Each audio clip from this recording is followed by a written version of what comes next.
Darkness, vast, eternal, and silent. Not the darkness of night or the shadow of any world, but a deeper silence, the kind that existed before time itself had meaning. From within that infinite stillness, a single pulse of light flickers across the abyss.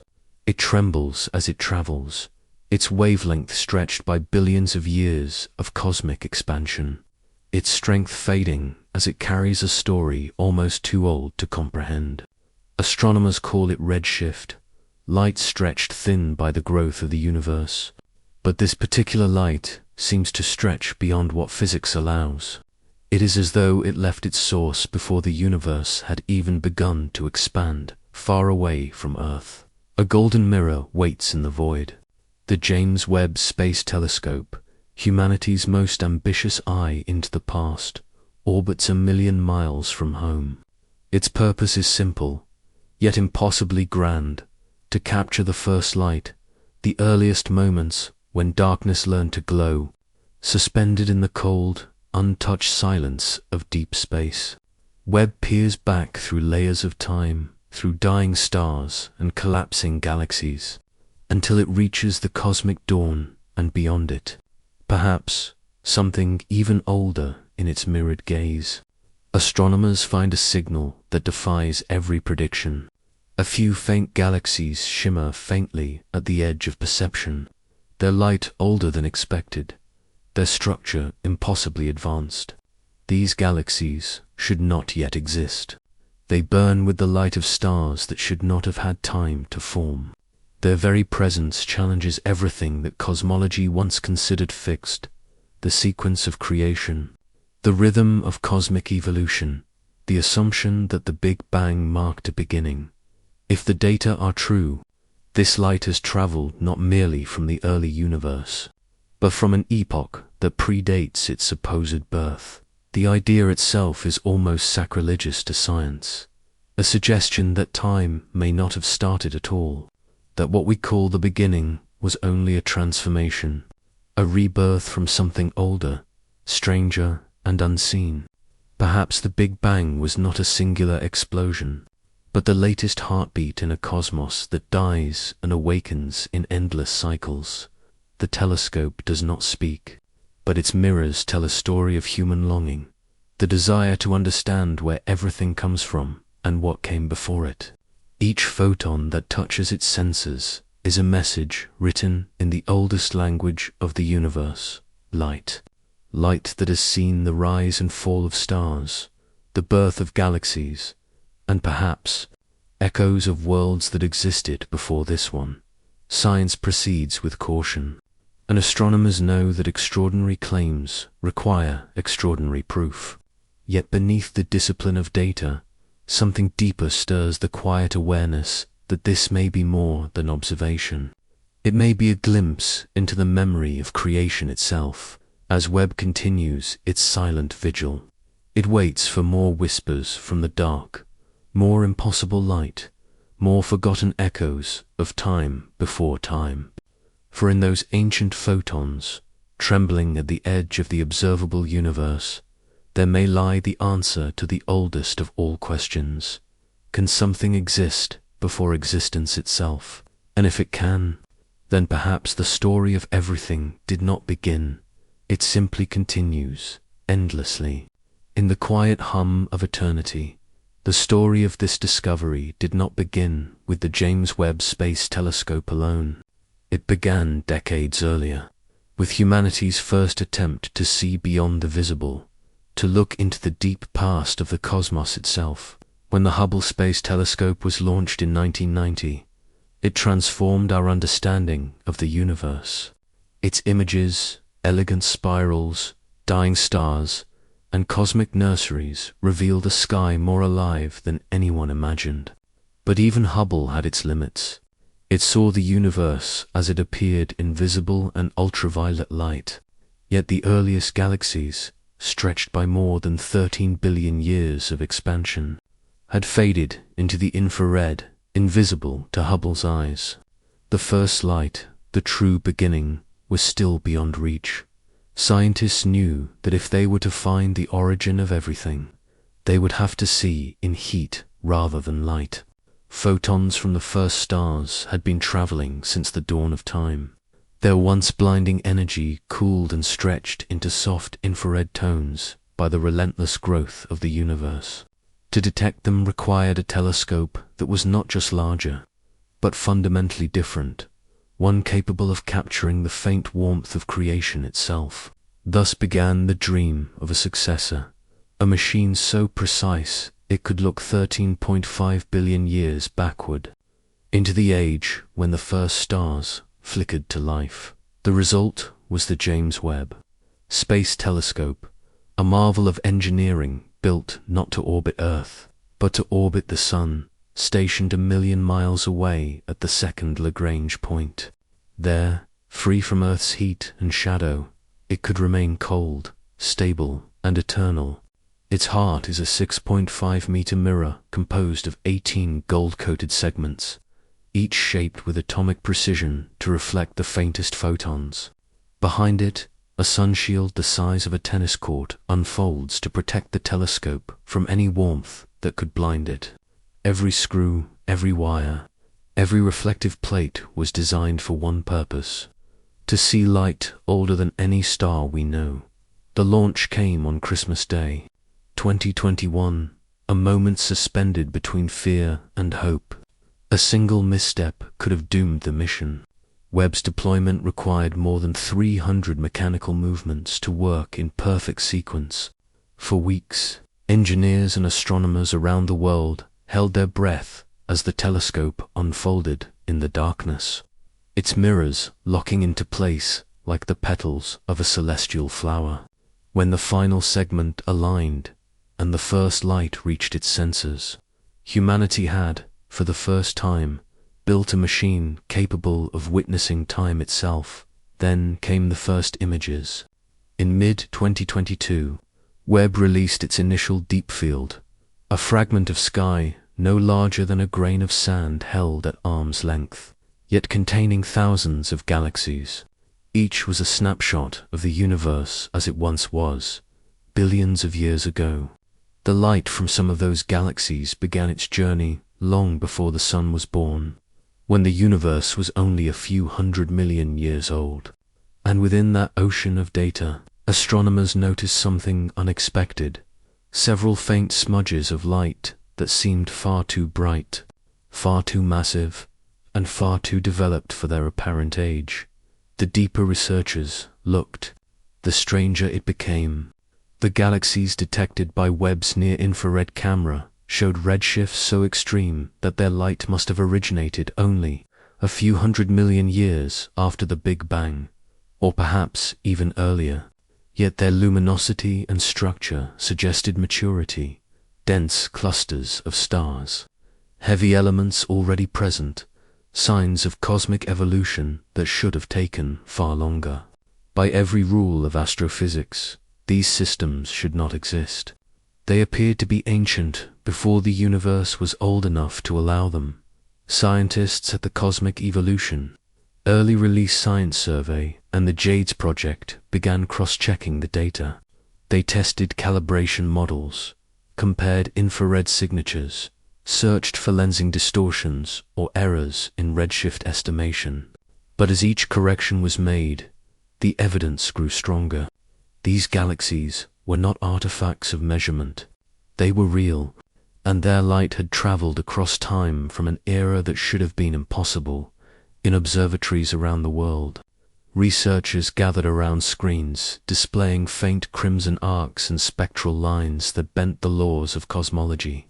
The CDM model, the foundation of modern cosmology, could not easily explain how such massive luminous systems could have formed so soon after the Big Bang.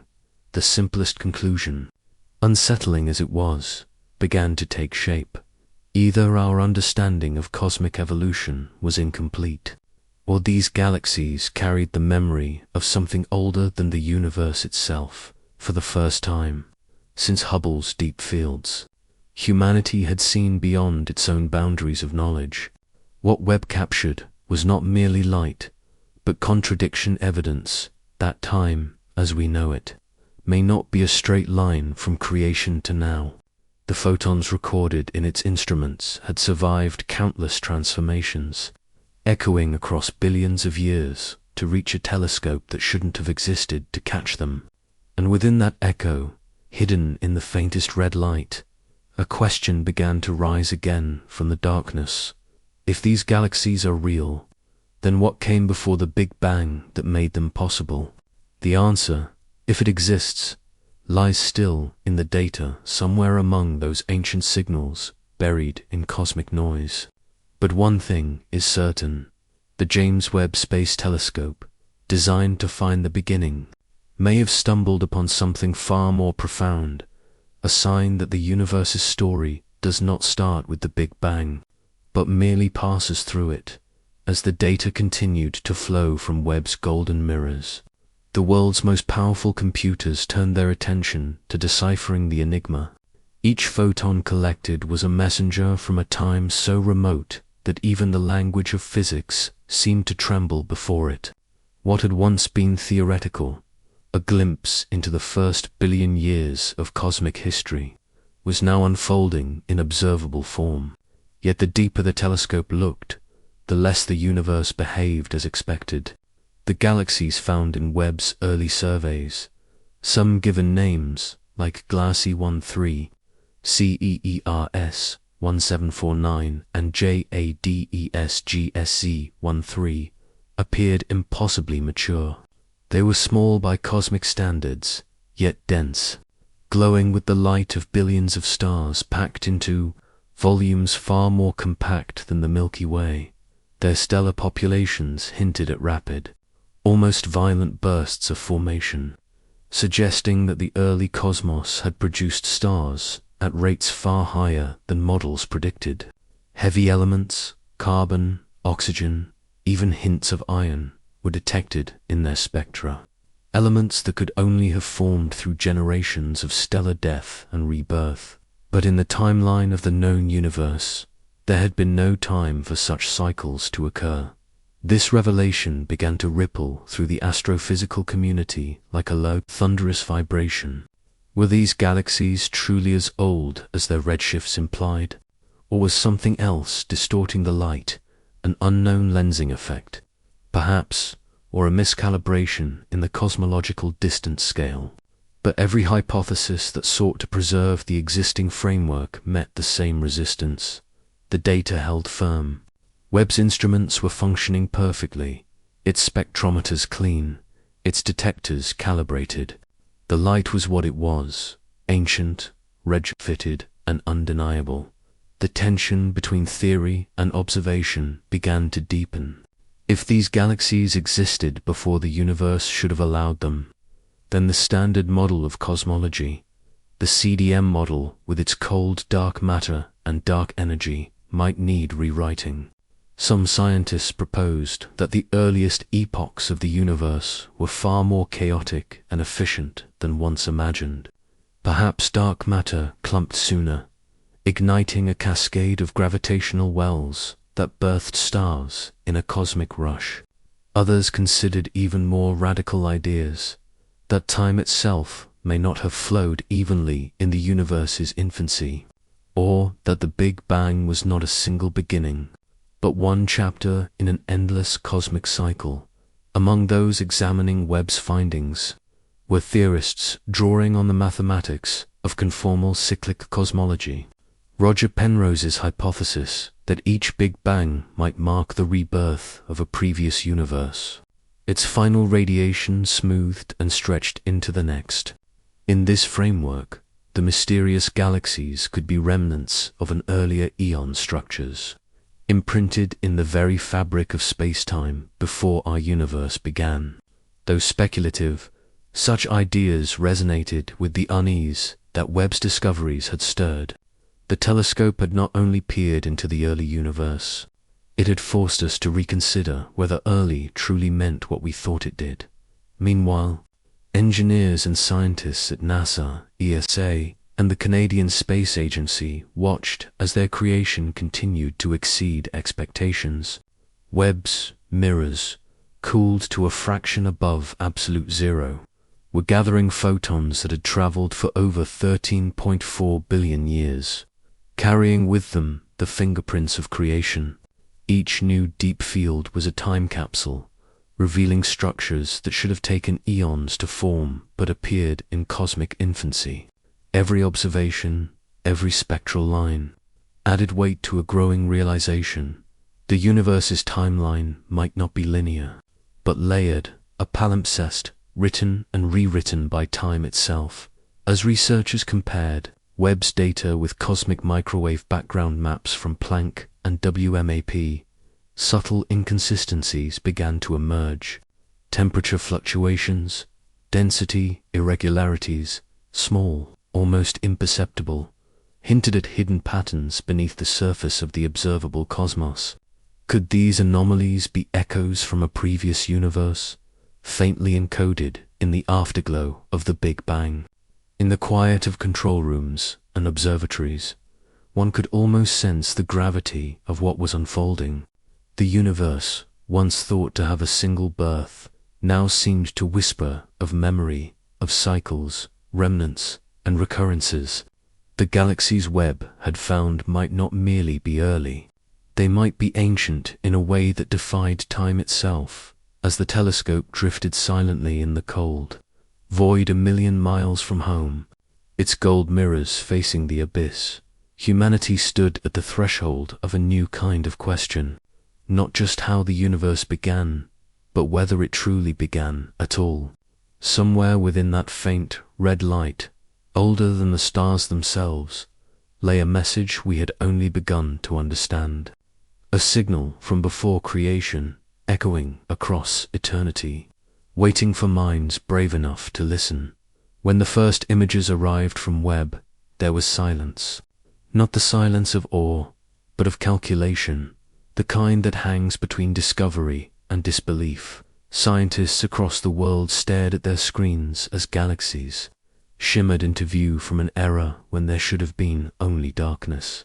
They were too bright, too structured, too evolved for a universe that was supposed to have been less than 400 million years old. In those first moments, the reactions were split between exhilaration and unease. Some whispered that the telescope had glimpsed the impossible. Others insisted that it must be an illusion, a trick of calibration, of dust, of cosmic coincidence. In astronomy, extraordinary claims demand extraordinary proof. The teams behind Webb's earliest surveys, Sears, Glass, Jades, and Anayakam Deep Field, began a methodical process of verification. Every signal, every photon was scrutinized. The photometric redshifts, those fingerprints of distance and time, were checked and rechecked, comparing the faint traces of light to known spectra.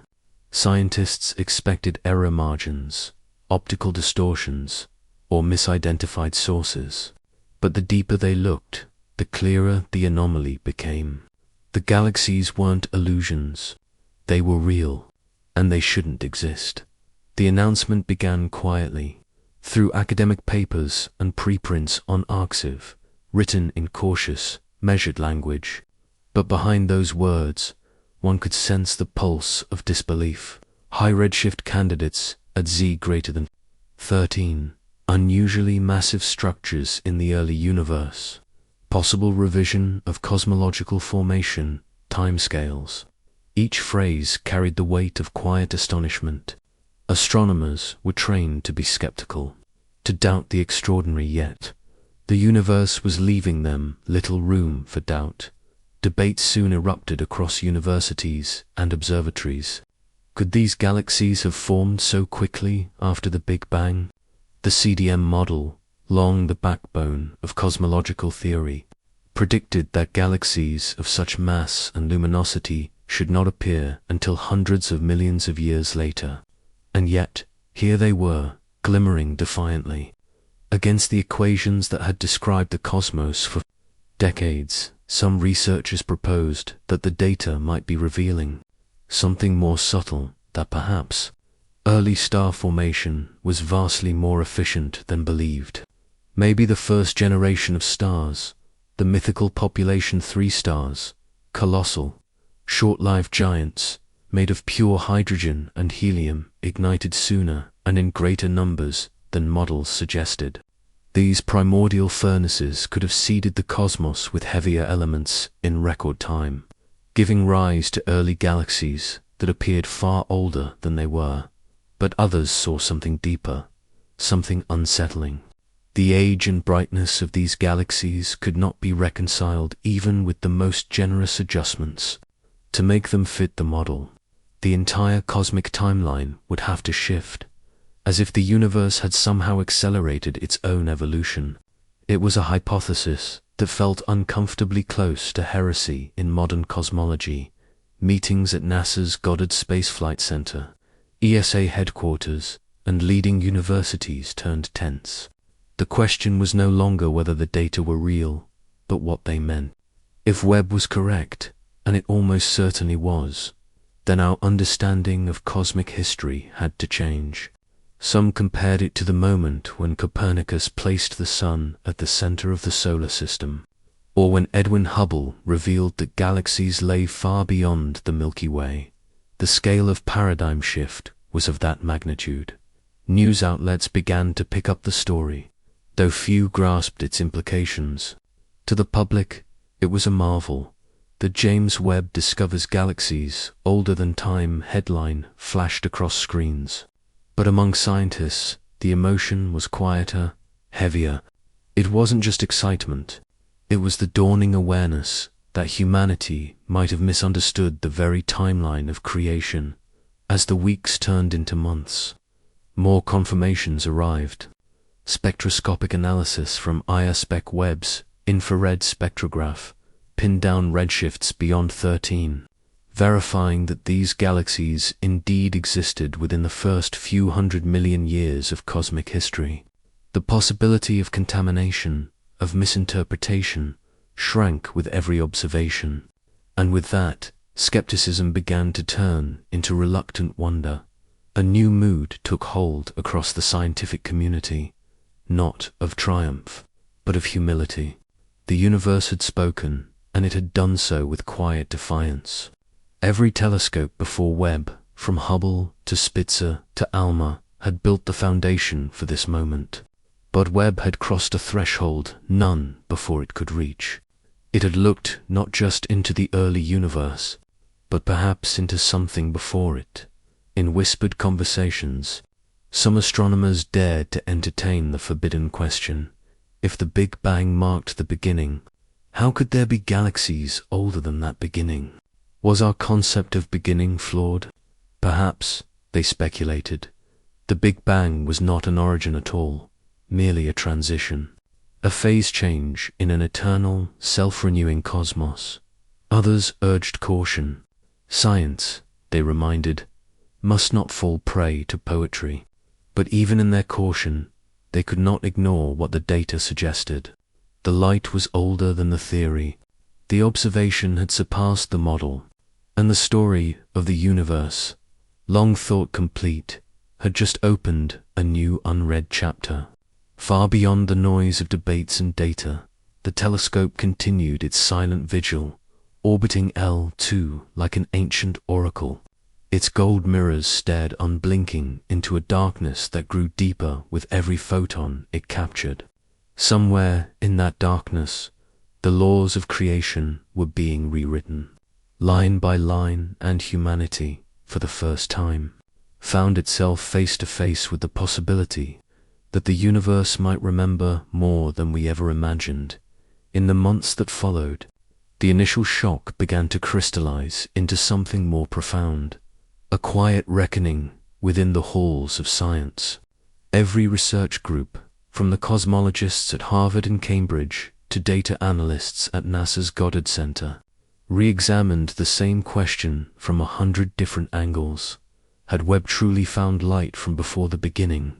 If so, what could before possibly mean in a universe defined by time itself? Peer-reviewed papers began to surface, each more daring than the last. The observations were undeniable. Galaxies with redshifts above 13, some possibly near 14, had been independently confirmed. These corresponded to a universe barely 300 million years old. In cosmic terms, that was infancy. And yet, these galaxies were already bustling with complex structures, swirling disks, and dense cores that looked like the aftermath of centuries of cosmic evolution. To some, it was as though Webb had looked through a keyhole in space-time and found history running in reverse. At the Space Telescope Science Institute in Baltimore, where Webb's data was first processed, a sense of cautious wonder spread through the teams. Engineers who had once worried about micrometeoroid impacts and mirror alignments now found themselves tangled in existential puzzles. They had built a machine to observe the birth of stars, and instead, it had glimpsed something that might predate the nursery of existence itself. The first theoretical papers emerged almost immediately. Some proposed that these ancient-looking galaxies were the result of a rapid phase of star formation, driven by exotic dark matter, a kind that clumped faster than expected, compressing gas and igniting stars early. Others suggested that the cosmological constant, the mysterious force of dark energy, might have been weaker in the beginning, allowing structures to form sooner before accelerating expansion tore them apart. But even these creative explanations struggled to bridge the temporal gap Webb had revealed. In quiet conferences and closed symposiums, conversations took on a philosophical edge. Could it be that the Big Bang was not a singular event, but one of many, a recurring cycle of birth, death, and rebirth, spanning infinite epochs? If so, perhaps Webb's mirror had caught the faint residue of a prior universe, a leftover glow folded into our own space-time. These were not wild fantasies. They were equations whispered by cosmologists who sensed that something fundamental was stirring beneath the surface of known physics. Still, there were skeptics. Some insisted that the observations were misinterpreted, that dusty, low redshift galaxies could mimic the colors of distant ones. But one by one, spectroscopic confirmations silenced those doubts. The lines of hydrogen, the Lyman break, and the fingerprints of early elements were unmistakable. The evidence pointed to galaxies that had formed impossibly soon after the cosmic dawn, perhaps even before it. Meanwhile, the public's fascination surged. Newspapers spoke of time-breaking discoveries in galaxies older than creation. But behind the sensationalism lay a real sense of unease, for if Webb's findings held, humanity would have to accept that the universe's beginning was not an event we could neatly contain within mathematics or memory. It was something far stranger, a horizon that retreated the closer. We approached within the quiet of observatories and data centers. Scientists found themselves staring at their computer screens late into the night, watching graphs and spectra that no longer obeyed the comfort of established laws. Some admitted, privately, to feeling small, not the ordinary smallness of human life beneath the stars, but the deeper kind that comes from glimpsing something the mind can barely comprehend. A cosmos without a first moment, a light without an origin.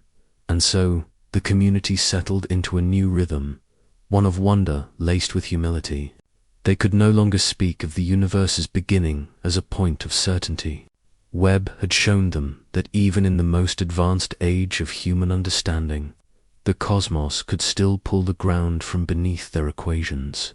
The telescope had not just revealed new galaxies, it had reintroduced mystery itself, vast, ancient, and luminous as the truest force in science.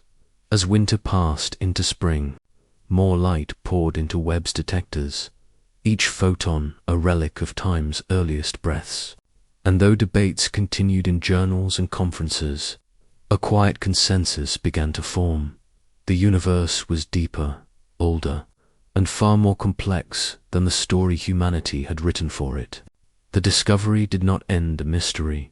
It only deepened it, unfolding the first pages of a new cosmic scripture, one written not in words, But in light, it began with a single patch of darkness, a small region of the sky where nothing was meant to be.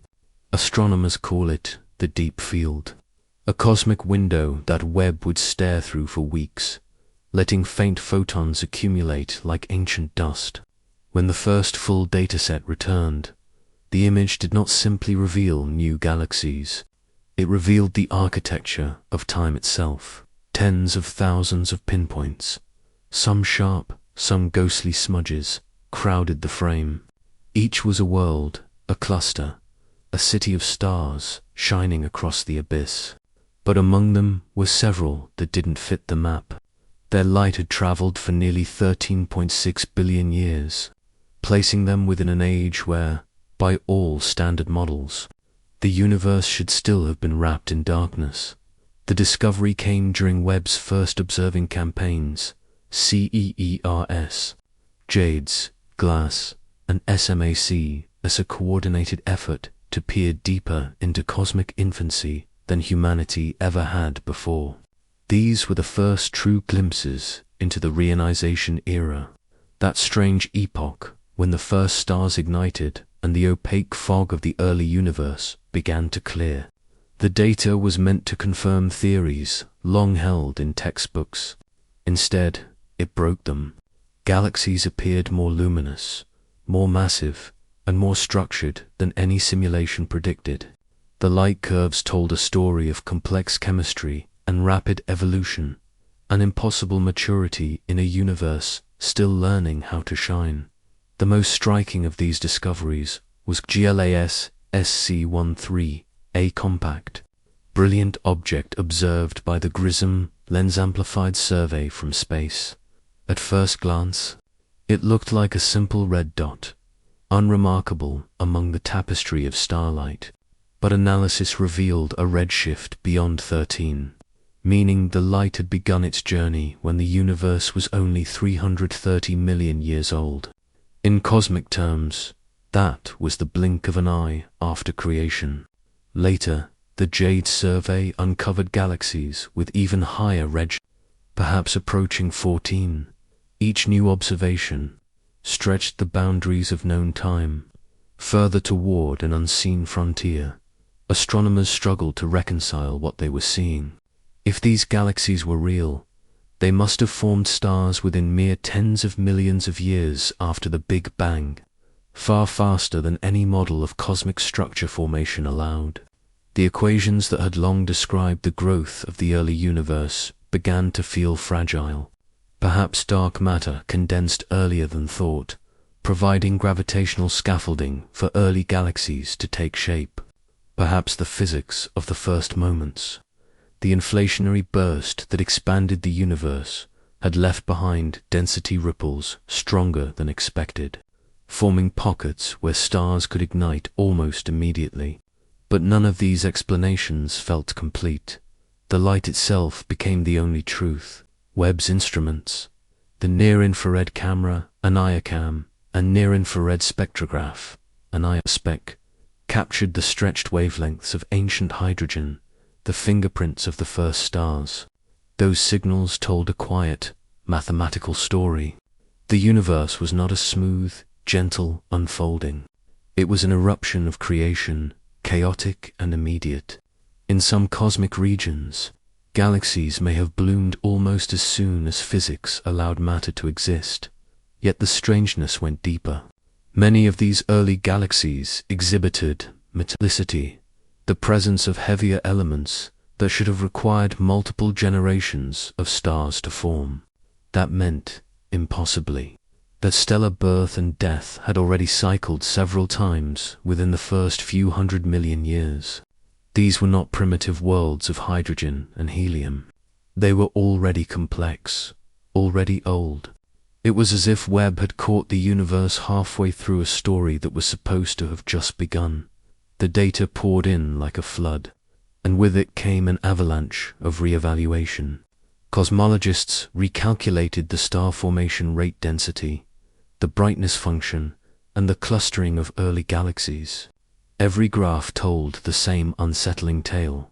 The universe was too productive, too alive, too soon. The The dawn of time looked more like a full-blown day when the images were released to the public.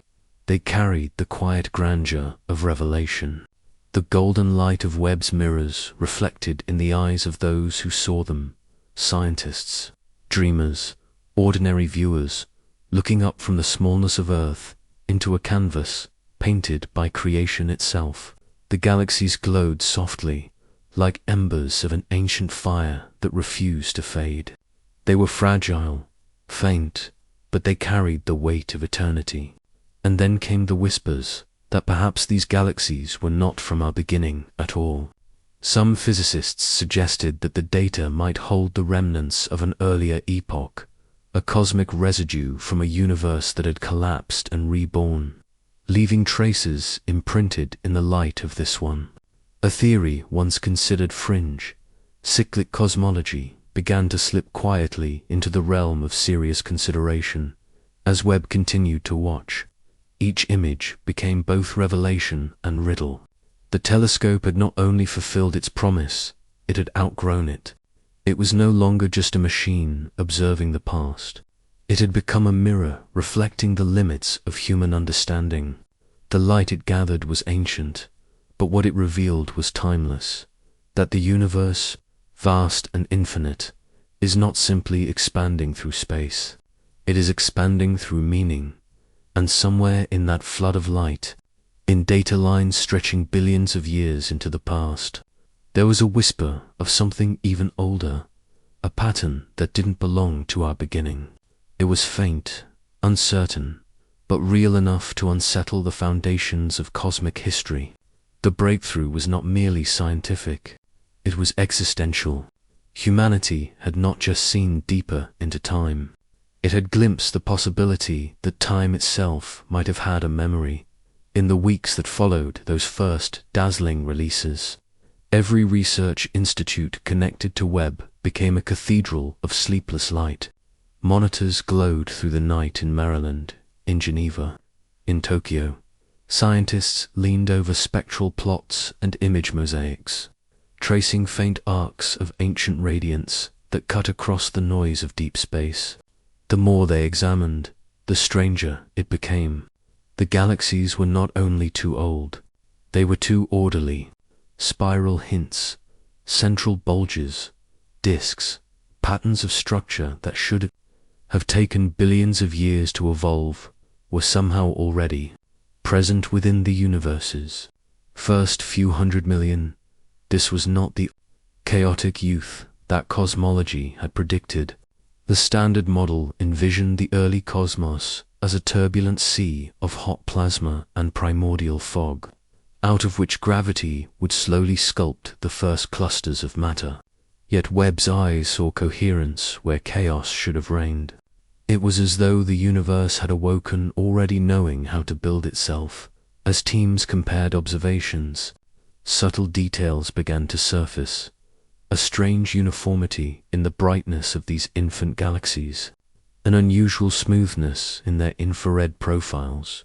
Some astronomers proposed that we might be glimpsing the fingerprints of an underlying order, a fundamental symmetry in the fabric of space-time that guided cosmic evolution from the very start. Others thought more daringly, perhaps we were seeing evidence of pre-Big Bang conditions bleeding through. Echoes of a phase before expansion began. The data from the Jade survey was especially haunting. One galaxy, a compact blaze smaller than the Milky Way's central bulge, contained more mass than theories allowed for that age, enough to suggest that entire generations of stars had already lived and died. Its light carried signatures of elements heavier than helium, carbon, oxygen, neon. Such chemistry was supposed to require multiple supernova cycles, a process that should have taken billions of years. But here, it had already happened. To reconcile this, scientists began to consider that the laws of stellar evolution themselves might have operated differently in those first moments, perhaps accelerated by conditions we cannot yet model, outside the realm of equations. The philosophical implications began to ripple. If the universe could appear so suddenly mature, then what did beginning truly mean? The word itself started to feel insufficient. Perhaps, some theorized, the Big Bang was not the genesis of everything, but the visible crest of a deeper ongoing process, a transformation within, a continuum of cosmic time rather than its origin. Conferences became theaters of quiet awe. In Geneva, a symposium on cosmic chronology ended in uneasy applause as one physicist remarked that the universe seems to have a memory of itself. The idea lingered in the air, unspoken yet undeniable. Webb had not just found older galaxies. It had uncovered a universe that seemed self-aware of its own past. Meanwhile, the telescope kept watching. Its golden mirrors cooled in the eternal night, absorbing the whispers of distant epochs. Every pixel it returned was a fragment of truth, and yet the total picture grew only more mysterious. The deeper humanity looked, the more the cosmos seemed to recoil, not in defiance, but as if protecting a secret woven into its origin. By early 2023, new data confirmed that these galaxies were not observational artifacts. Their light curves matched independent detections from ground-based observatories, and their redshift spectra aligned across multiple instruments. The possibility of error, once the scientists' refuge, was gone. The universe was indeed older, or at least more complex, than our mathematics had ever allowed. This realization did not shatter cosmology, it expanded it. Researchers began developing new models, variations of inflation theory, quantum loop cosmology, and even Penrose's conformal cyclic hypothesis, in which universes could overlap, one birthing the next through the collapse of its predecessor. In such a vision, Webb's discoveries were not anomalies at all, but the faint residue of a cosmic ancestry, the ghost light of a prior creation that had bled into our own late at night. When the data pipelines quieted and only the hum of cooling servers filled the control rooms, some scientists admitted to feeling a strange reverence. They had built a machine to study the past, but in doing so, they had stumbled upon something more intimate, a glimpse into the recurrence of existence itself. The light Webb captured was not simply old, it was ancestral, and so, the breakthrough deepened into something far beyond science, a meditation on continuity, on the idea that nothing, not even a universe, begins from nothing. In those photons, stretched thin by time, was an unbroken thread, a record of cosmic memory that refused to fade. The galaxies, ancient and impossible, shown not as contradictions, but as reminders that creation, like time, might have no edge, only an endless horizon, glowing softly in the dark. By the time the data from Webb's second-year observations began to flow, what had started as a thrilling anomaly had matured into an existential question. The galaxies once thought to be statistical outliers were no longer few, they were everywhere. Webb looked. It wasn't a matter of isolated curiosities, but a pattern woven across the deepest fields of the cosmos. The early universe, once imagined as sparse and dim, now appeared vibrant and crowded, alive with luminous structures that defied every timeline humanity had drawn for creation. At first, the findings were treated as puzzles to be solved. Perhaps there were unknown astrophysical processes that accelerated the birth of stars. Perhaps gravity had behaved differently in the primordial soup. But the evidence began to grow heavier than those explanations could bear. Webb's data was consistent across multiple deep field campaigns, SEERS, JADES, GLASS, SMACS, and PRIMA, each confirming galaxies that should not have existed so early. The mystery was no longer how they formed, but when. For the first time, scientists began to whisper the unthinkable. What if the beginning itself was not where we believed it to be? The spectral signatures told an impossible story. Many of these early galaxies bore chemical fingerprints that suggested generations of stars had already lived and died. The abundance of elements like oxygen and carbon was too high for a cosmos that was supposed to be freshly born. It implied not just speed, but history, as if the universe had inherited memories from an existence that came before it. Astronomers began to notice peculiar symmetries, patterns between the brightness and size of these distant galaxies that mirrored structures found in far more recent epochs. The resemblance was uncanny, almost poetic. Some called it coincidence. Others saw the possibility of cosmic recurrence, that the universe might not be a linear story, but a repeating verse. In academic circles, whispers of pre-Big Bang physics returned, carrying with them theories once dismissed as fringe. Penrose's conformal cyclic cosmology, the ekpyrotic universe, and the holographic principle that proposed our universe as a projection of deeper dimensions beyond time itself. But Webb's mystery extended beyond mere data. It had begun to touch philosophy, the limits of human comprehension. For centuries, cosmology had sought the origin of all things, a single moment when the void gave way to light. The Big Bang was not just a theory, it was a story of beginning, a narrative that aligned with the human desire for first causes. But now, the telescope's golden mirrors reflected a different kind of truth, one that was cyclical, recursive, without boundaries or birth. A cosmos that may never have begun because it never had to. In laboratories and observatories, scientists debated with both passion and restraint. If Webb's galaxies truly formed before the known cosmic timeline, could they be relics from an earlier universe, fossil light embedded in the quantum fabric of our own? Some proposed that the Big Bang was not a singular explosion, but a transformation, the rebirth of energy and matter from a prior collapse. In this view, the so-called beginning was not a start, but a continuation, the universe inhaling after an eternity of silence. Others turned to quantum gravity, seeking answers in the mathematics of the Planck era, a time so dense and small that space and time themselves were quantum variables. Perhaps, they suggested, the boundaries of time were illusions born from the limits of observation. If space-time could curve and fold beyond our perceptual reach, then light from before the Big Bang might not be older. It might simply have taken a different path through the geometry of reality, for the first time in decades. Cosmology felt as alive and uncertain as it did in the days of Einstein and Hubble. The confidence of the Big Bang model had begun to tremble, not because it was wrong, but because it was incomplete. The universe was not contradicting humanity's equations.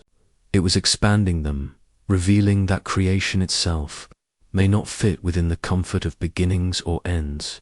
Within the stillness of Webb's orbit, 1,000,000 miles from Earth, its mirrors continued their endless watch. Each new photon it caught was a confession of time, evidence that the cosmos had more to say than any theory had yet translated. In those faint ancient lights, one could almost sense a rhythm, a pulse that transcended epochs, the same pulse that might have echoed before the Big Bang, and might still echo long after every star has gone dark on Earth. Researchers stared at the growing database of discoveries, each new deep field a paradox. The excitement that once filled press conferences had shifted into quiet contemplation. "We are no longer looking at the beginning," one astronomer wrote in a late-night note to a colleague. "We are looking at the memory of something the universe refuses to forget." The mystery had deepened beyond measurement, beyond physics. Webb had not merely expanded the edge of the observable cosmos, it had expanded the frontier of thought itself. The telescope had shown that perhaps there is no wall between existence and what came before, only light, timeless, unyielding, carrying the echoes of creation through every cycle of eternity. The more the data poured in, the more the boundary between discovery and disbelief began to blur. Teams across the globe, NASA, ESA, CSA, and independent institutes repeated their calibrations, checking for instrumental errors, computational misreads, or misinterpretations of redshift. Yet every recalculation returned the same conclusion. The universe was older or stranger than once thought. The photons Webb had captured were not anomalies, they were testaments.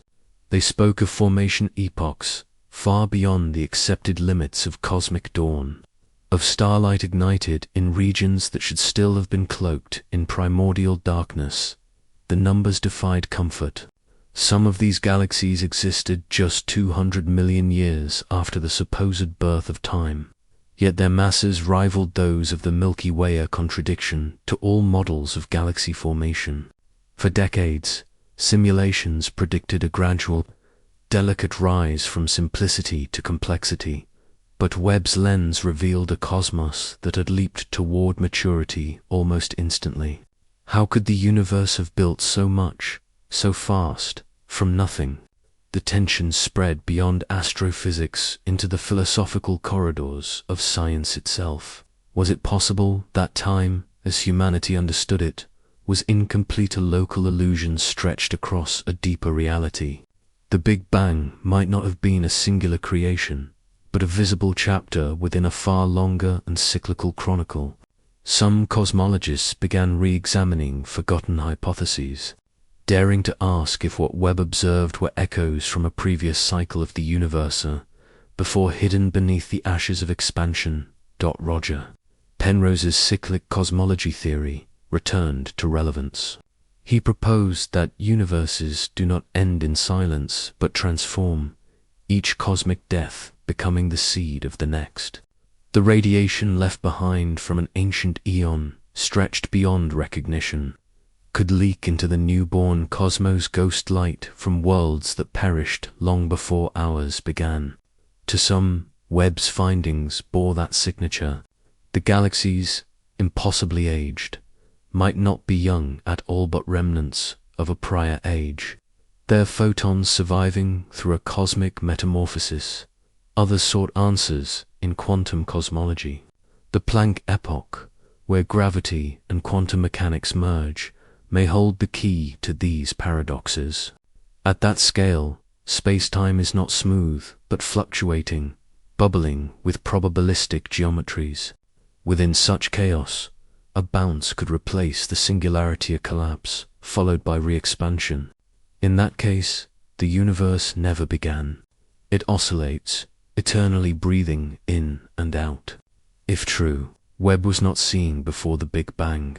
It was seeing the light from the universe's previous breath. The implications extended beyond science. If time was cyclic, then creation was no longer a singular miracle but an infinite recurrence. Existence itself might be self-renewing, endlessly reimagining its own story. For humanity, this meant that every atom, every particle, every consciousness might carry within it the residue of countless universes. The atoms that compose human life could have once formed stars in another cosmos, extinguished long ago yet reborn through the physics of recurrence. Within Webb's golden mirrors, these questions lived and multiplied. Each reflection of ancient light seemed to whisper not of beginnings or ends, but of endurance. The telescope, drifting in its silent orbit at L2, had become not merely an instrument of observation, but a vessel of memory. It gazed into time not as a straight line, but as a spiraler, cosmic labyrinth with no true origin point. Scientists began to realize that perhaps the universe does not seek to be understood in the way humans desire. Its truths are not linear, not confined by the boundaries of comprehension or chronology. Instead, the cosmos may speak in patterns, recurrence, and resonance. Every pulse of light Webb detects may be a verse from a poem that never ceases to be written. Back on Earth, amid the faint hum of supercomputers and the quiet glow of monitor screens, researchers stared at the deep field images thousands of tiny, ancient galaxies suspended in digital silence. They understood that they were not looking at objects, but at time itself, time distorted, folded, and reborn. Each dot of light, each spectral line, was a fragment of the universe's autobiography, written in radiation instead of ink. And so, the mystery deepened not with chaos, but with a strange serenity. For in confronting the possibility that there was something before everything, science had brushed against something profoundly human, the longing to know where we come from, and whether the story ever truly began. Webb's gaze, unwavering and golden, continued its vigil in the darkness, seeking the faintest traces of forgotten dawns, searching for the echoes of universes that once were, and perhaps still are, in the quiet corridors of observatories and the dim glow of control rooms across the world. A new awareness began to settle in. What James Webb had uncovered was not merely a new chapter in cosmology, was the edge of science itself. Beyond this boundary, equations trembled, constants faltered, and the familiar scaffolding of understanding began to blur into mystery. The extreme edge of science is not a place of certainty, but of awe frontier where data meets the unknown, and where human imagination dares to follow light into places theory has not yet reached. The first realization was unsettling. The standard cosmological model, the CDM model that had guided decades of understanding, could not account for what Webb was seeing. Its neat timelines, where galaxies slowly evolved from dust and darkness, were now fractured. Galaxies existed when the universe should have been too young to allow them. Massive structures coalesced too quickly. Stars burned too brightly. The cosmic timeline itself seemed compressed, as though creation had rushed forward in an impossible sprint. Astrophysicists began to suspect that the early universe might have been governed by forces stronger, stranger, and more dynamic than previously believed. Some proposed that dark matter, this unseen skeleton of the cosmos, had clumped faster, pulling normal matter into gravitational wells where galaxies could ignite sooner. Others speculated that dark energy, the mysterious force driving expansion, may not have always behaved as it does now. Perhaps, in those first instances, the universe expanded in pulses rather than in a smooth, inflationary floach pulse, leaving imprints, each wave carrying echoes of a deeper rhythm. Yet, there were limits to how far equations could stretch. To venture further required imagination grounded in discipline speculative, but tethered to physics. Quantum cosmologists proposed that the vacuum itself, the space between everything, might not be empty at all. Instead, it could be a field of hidden potential, where fluctuations give rise to entire universes. Within this quantum landscape, our Big Bang might not have been singular, but one bubble among many, expanding and colliding with others in an endless foam of creation. The galaxies Webb detected could, in theory, belong to the overlapping fringe of another cosmic domain, a faint reflection of another universe, bleeding into ours. Others looked deeper into the structure of spacetime itself. General relativity describes gravity as the curvature of space. But what if space is not continuous? At the Planck scale, it could be granular, composed of discrete units of geometry, vibrating like the notes of a hidden symphony. If so, the Big Bang might represent a phase transition, the moment when spacetime itself crystallized out of a more primal state.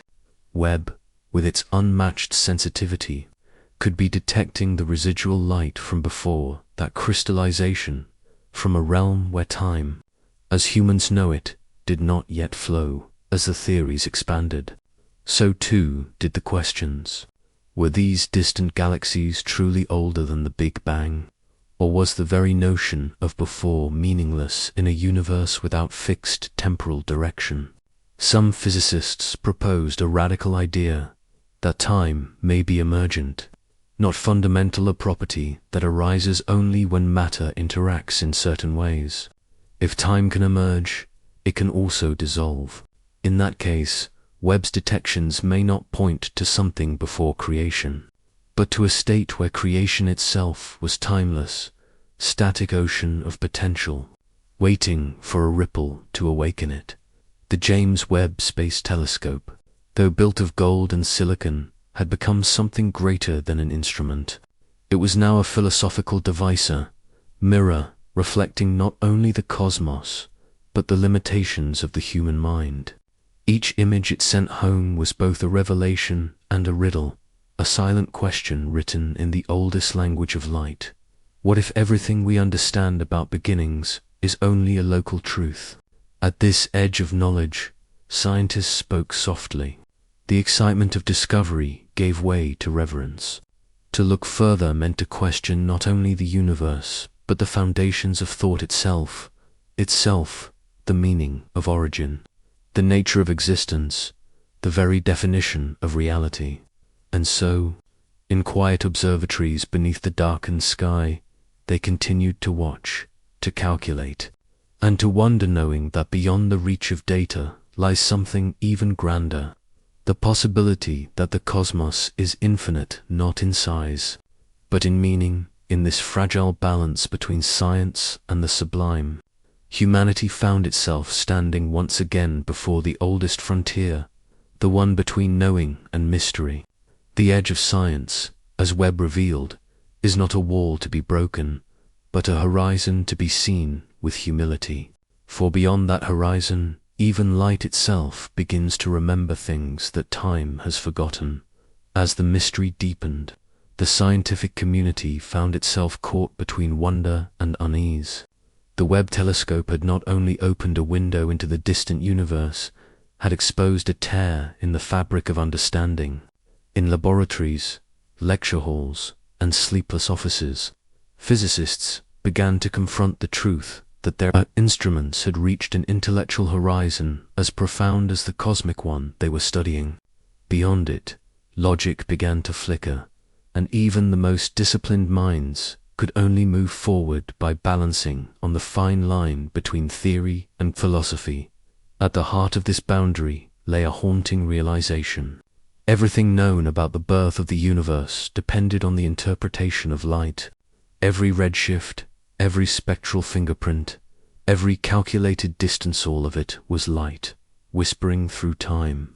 But what if the message had changed along the way?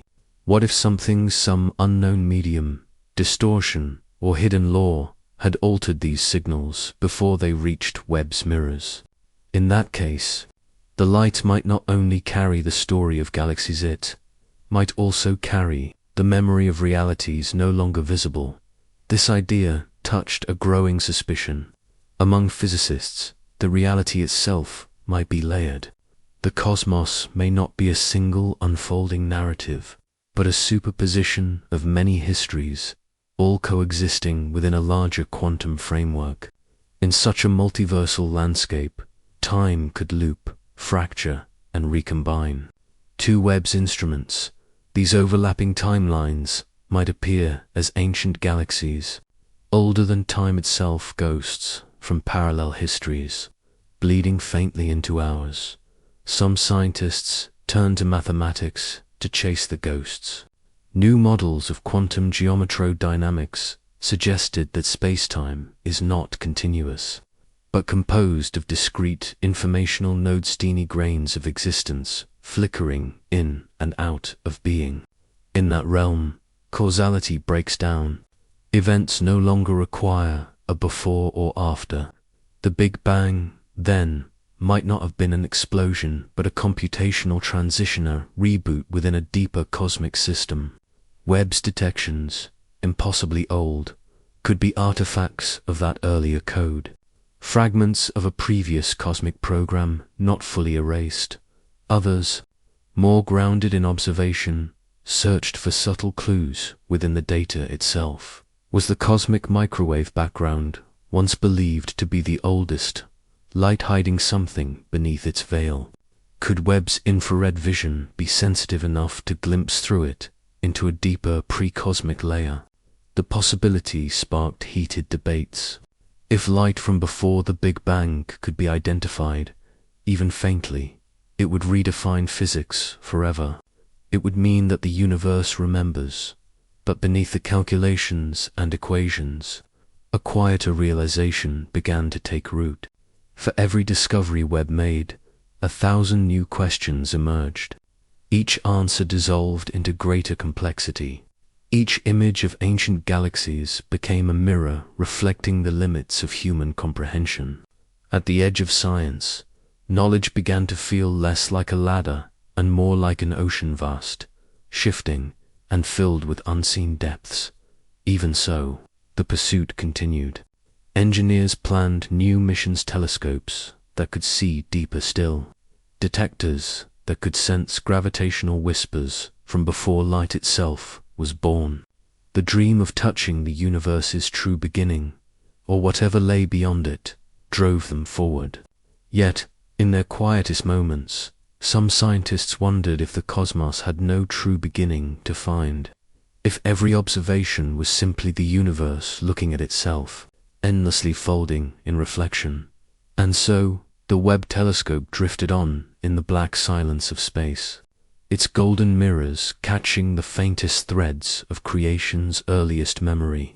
Somewhere within those signals might lie the trace of something that came before the first dawn, an ancient rhythm that pulses beneath reality itself.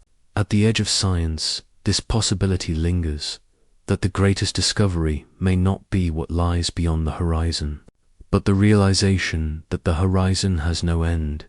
In the weeks following Webb's revelation, the scientific world turned its collective gaze inward, attempting to reconcile the impossible. The light that should not exist, galaxies that should not be there, had now become the center of a modern cosmological reckoning. Yet, before the human imagination leapt into speculation, the guardians of empiricism, the astrophysicists, cosmologists, and data analysts anchored themselves in reason. There had to be an explanation grounded in the physics of the known. At the center of this investigation stood the most elegant framework ever built to describe the cosmos, the CDM model, the lambda cold dark matter model. For decades, it had been the cornerstone of cosmology, explaining the large-scale structure of the universe, its composition, and its expansion history.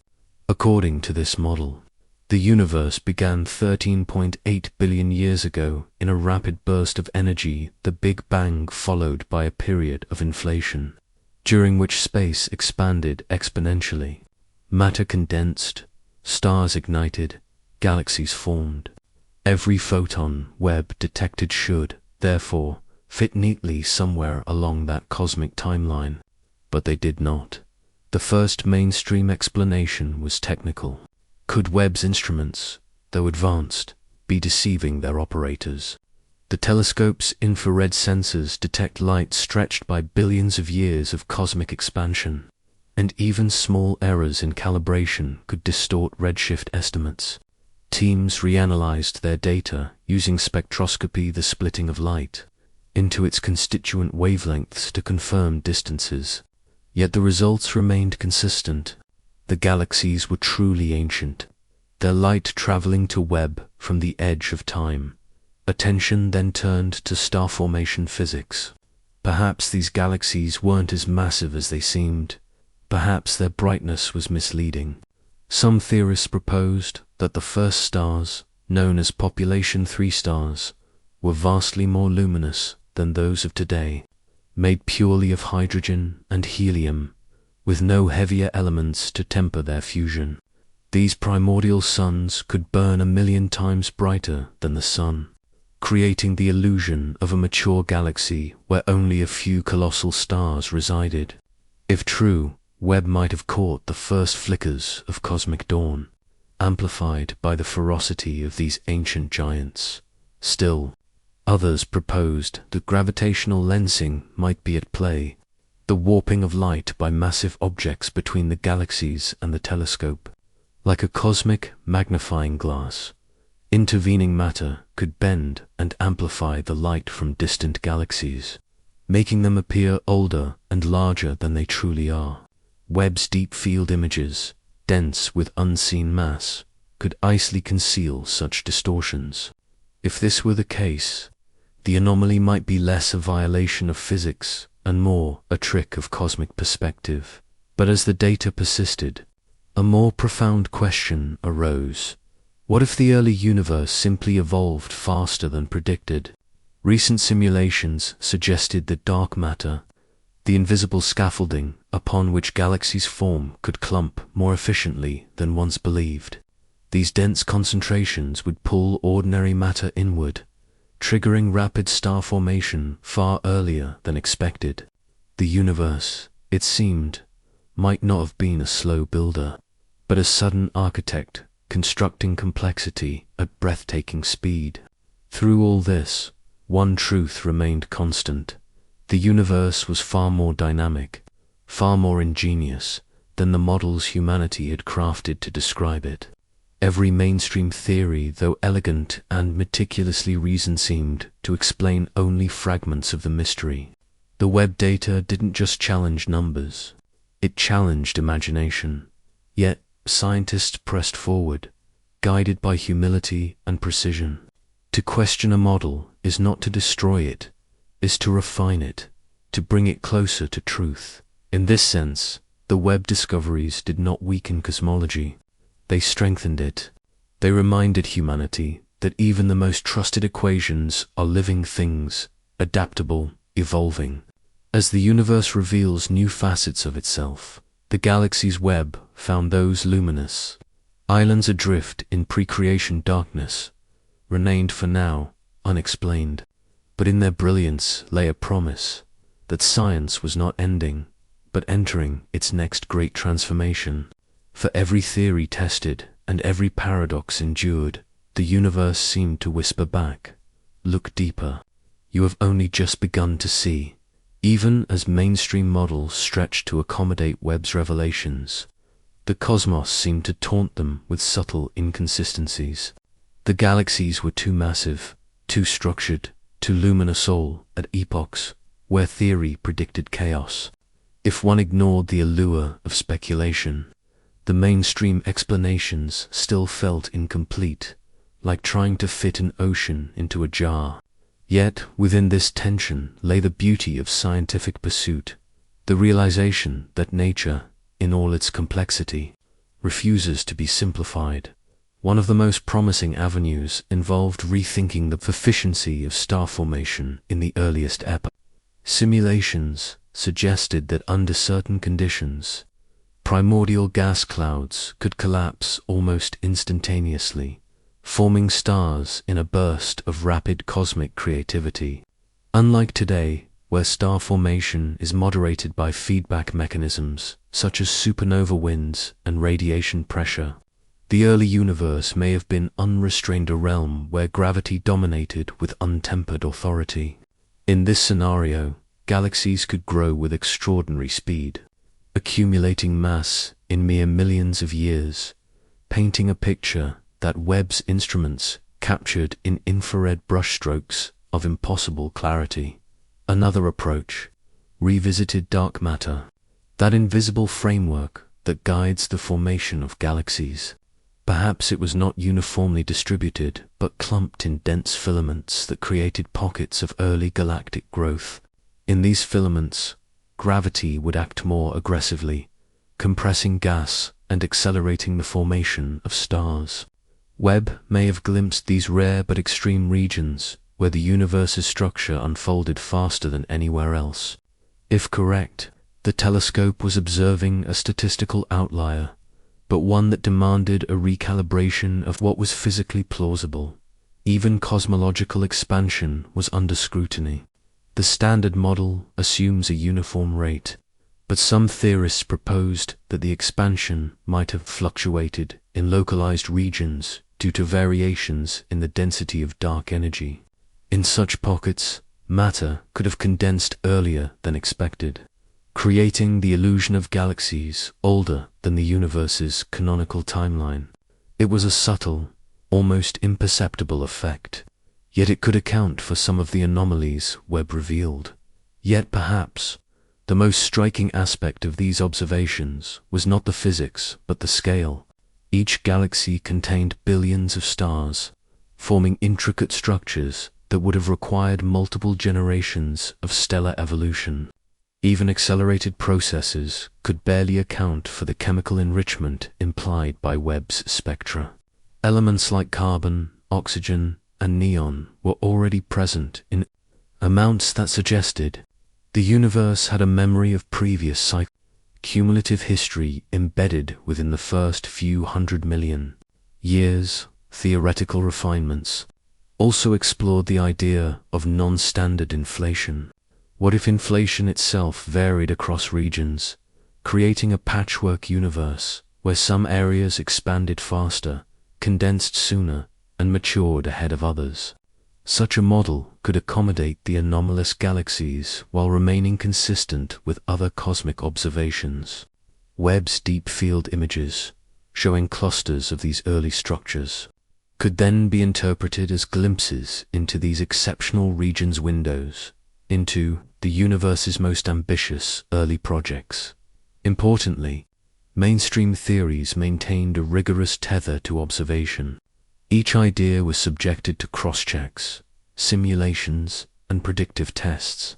Unlike speculation that drifts unchecked, these hypotheses offered measurable consequences.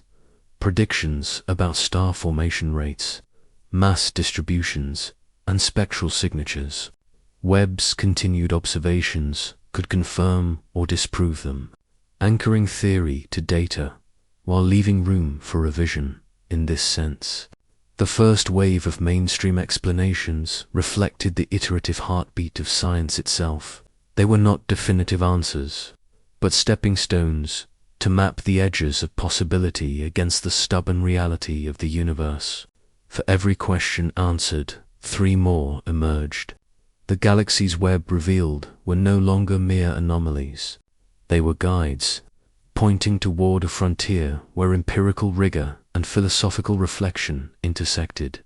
And so, while mainstream models labored to stretch and adapt, a quiet anticipation spread. Scientists sensed that what Webb had captured was more than ancient light. It was an invitation. An invitation to rethink timelines, to probe assumptions, and to acknowledge that the cosmos, in its luminous persistence, might be far more ancient, complex, and profound than even the most sophisticated equations could yet describe. While mainstream cosmology wrestled to stretch known physics to accommodate Webb's discoveries, some minds wandered further, beyond the well-trodden equations into the more speculative terrain where science and philosophy intersect. These were the ideas that flirted with impossibility, yet remained tethered to observation by the faintest threads of evidence. In the quiet corners of theoretical physics, discussions turned to possibilities that once would have been dismissed as science fiction. One such avenue explored the notion that the galaxies Webb detected might not originate from this universe at all. Conformal cyclic cosmology, proposed by Roger Penrose, suggested that our universe is merely one in a potentially infinite sequence of cosmic cycles. Each eon begins with a big bang and ends in a smooth, almost featureless expansion. The end of one universe could leave behind faint imprints in the next, subtle distortions in space-time that manifest as ancient light ghostly photons that carry the memory of prior existence. The massive, unexpectedly mature galaxies Webb had imaged could, in this interpretation, be relics of a previous eon, a bridge across cycles of birth and rebirth. Quantum cosmology offered another radical perspective. In this framework, the very notion of time is emergent rather than fundamental. The early universe may have existed in a timeless quantum state, a superposition of possibilities where before and after are meaningless. When time crystallized into the flow we perceive, some photons may have escaped from that primordial superposition, slipping into the observable universe as a faint echo. Webb's instruments, tuned to infrared light stretched across billions of years, might have captured these echoes, the signature of a reality that existed outside conventional chronology. Other theorists looked to multiverse hypotheses, imagining a cosmos composed of overlapping, interacting universes. If universes can collide or share boundaries, the energy and light from one could bleed into another. The impossibly old galaxies might then be outsiders, visitors from a neighboring universe whose timeline did not align with our own. It is a radical suggestion, but one that fits with Webb's images, galaxies appearing too early, with mass and structure far beyond predictions.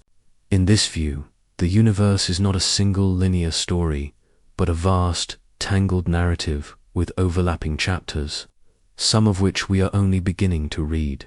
Some speculations even approached the philosophical. Could the universe itself possess a memory? Information encoded in the quantum fields of space-time might persist through cosmic cycles, creating patterns that mimic the presence of mature galaxies. In this sense, the universe becomes both historian and storyteller, embedding traces of its past in the fabric of reality. Webb, in capturing these signals, may have glimpsed a memory older than time, light that refuses to forget. Fringe hypotheses also touched on modified physics.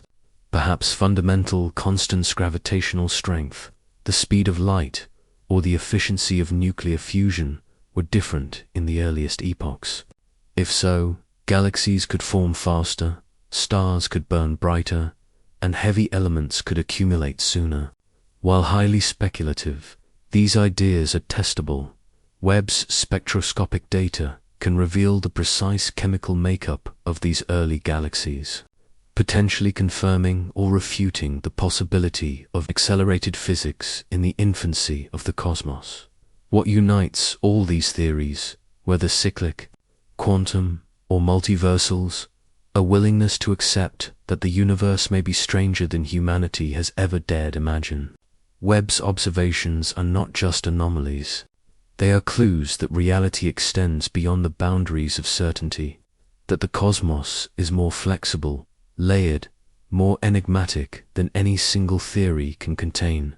And so, as Webb drifts silently at L2, its golden mirrors catching photons that have traveled billions of years, humanity is faced with a profound possibility that the universe is not a closed book, but a palimpsest, layered with histories both visible and hidden, and that the galaxies it reveals are not just distant, they are echoes, shadows, and perhaps witnesses of a cosmos older than time itself. The speculative frameworks, while provocative, were only as valuable as the evidence that could support them. Scientists began devising ways to test these radical ideas against Webb's observations, knowing that each photon carried a story that might confirm or refute theories once dismissed as fringe. Every spectral line, every redshift measurement, and every distribution of stellar mass became a potential clue in unraveling the universe's deeper narrative. One focus was the chemical fingerprints of these ancient galaxies.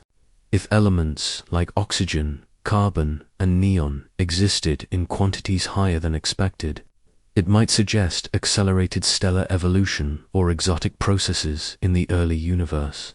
These chemical signatures could also hint at prior cosmic cycles, providing indirect evidence for conformal cyclic cosmology. Detailed spectroscopic analysis became a priority. Astronomers pored over the faint glows of these distant objects, seeking patterns that might differentiate conventional formation from pre-Big Bang echoes. Meanwhile, observational campaigns expanded. Webb's initial surveys were now being supplemented by coordinated efforts with ground-based observatories, including ALMA and the extremely large telescope under construction. By combining infrared data with radio and optical measurements, scientists hoped to reconstruct the mass distribution, star formation rates, and dark matter profiles of these anomalous galaxies. The goal was to determine whether their properties could emerge from known physics under extreme conditions, or whether they demanded an entirely new framework. Advanced simulations became another critical tool. Researchers constructed virtual universes that tested the limits of inflationary models, dark matter behavior, and early star formation efficiency. Some simulations incorporated variations in fundamental constants, testing the possibility that early physics operated under different rules. Others explored the effects of multiverse interactions, imagining collisions or energy transfer between universes and the resulting observational consequences. Every successful simulation was a tentative bridge between theory and observation, narrowing the space of plausible explanations. Collaborations also reached into theoretical physics. Quantum cosmologists and particle physicists worked alongside astronomers, investigating how early universe conditions could produce photons that Webb could detect today. Ideas once confined to chalkboards in academic offices, such as quantum tunneling across cosmic boundaries or energy leakage between dimensions, were now evaluated against the telescope's data. Each hypothesis required precise predictions. Would a prior eon leave behind a measurable signature in the cosmic microwave background? Could gravitational lensing from exotic matter mimic the appearance of pre-Big Bang galaxies? The questions were as profound as they were delicate in parallel. The scientific community grappled with the philosophical implications. If some of Webb's galaxies were indeed relics of a pre-existing universe, what did that say about time itself? Could the cosmos possess memory, carrying traces of its own prior existence into the observable present?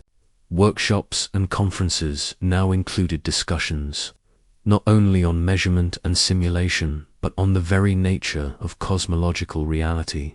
These debates, once considered speculative philosophy, were increasingly informed by hard data, and they shaped the emerging consensus that our understanding of beginnings might be far too narrow.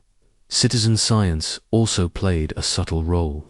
Initiatives inviting amateur astronomers and enthusiasts to analyze deep field images produced unexpected discoveries. Occasionally, these volunteers identified subtle anomalies or patterns that prompted professional teams to re-examine specific regions. The collaboration underscored a profound truth, that the mystery Webb uncovered belongs not solely to experts, but to anyone willing to look deeply at the cosmos. Through these combined efforts, a new paradigm slowly began to take shape. While no definitive explanation yet existed, each observation, simulation, and theoretical proposal tightened the constraints on what could and could not account for these ancient, impossibly mature galaxies. Webb had not only revealed a puzzle, it had ignited a global effort to rethink the earliest epochs of the universe and the very nature of creation. And in the silence of space, where Webb drifts amid the faint glow of cosmic dawns, the telescope continues to gather photons that have traveled across eons. Each photon is a messenger, a fragment of a universe that refuses to fit neatly into the human concept of time. Current scientific efforts, meticulous and patient, aim to listen carefully, to decode these messages, and to approach the greatest question Webb has posed: what truly came before everything we know? As the data from Webb continued to arrive, carrying photons older than the universe itself, scientists and thinkers alike began to confront questions that transcended equations and telescopes. The discovery was not merely about galaxies or redshift. It was a meditation on existence, on time, and on the human desire to comprehend origins. For centuries, humanity had sought a beginning, a singular moment when everything sprang into being. The possibility that light had existed before the Big Bang challenged not only physics, but the narrative frameworks through which we understood reality. There was a quiet awe in this confrontation. In observatories and lecture halls, Researchers spoke in hushed tones, not out of secrecy but reverence. The images Webb provided were not merely visual data. They were artifacts of cosmic memory, whispers from epochs that predated comprehension. Philosophers, once spectators in scientific discourse, began to step forward. What does it mean for a universe to have a before? Can time itself exist independently of matter and energy? Or is it merely a measure of change imposed upon the cosmos by observation? The reflections were deeply human. If the universe carries traces of prior existence, then the narrative of creation is no longer linear but cyclical, layered, and recursive. Humanity, in its brief span, is a fleeting observer within a chain of cosmic rebirths. The stars we gaze upon may have been born, died, and returned in previous universes long before Earth ever formed. Life itself becomes an echo within an endless sequence of existence, a continuity that stretches far beyond memory, beyond history, beyond even imagination.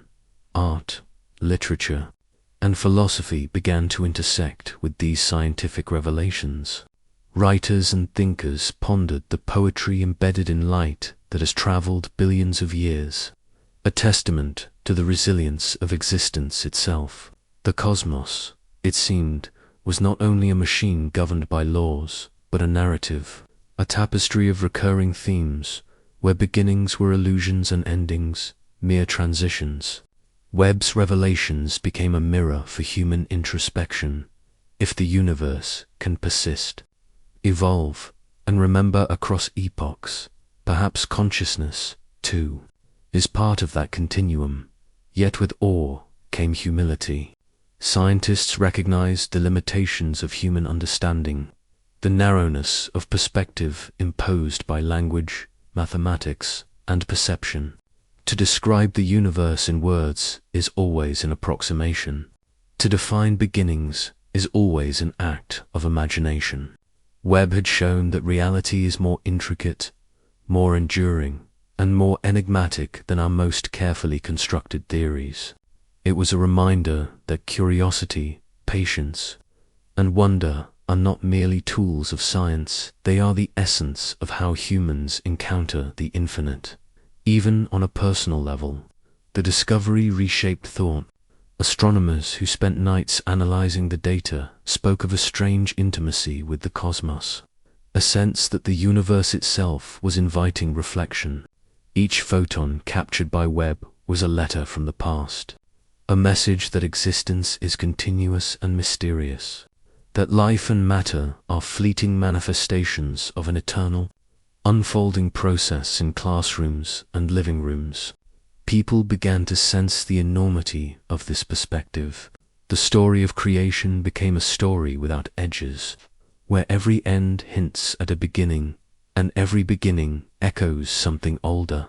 Philosophically, it posed an invitation to think beyond linear time, to embrace the universe's complexity, and to find meaning not in origins alone but in participation within an ongoing cosmic dance. The human response, ultimately, was one of quiet reverence.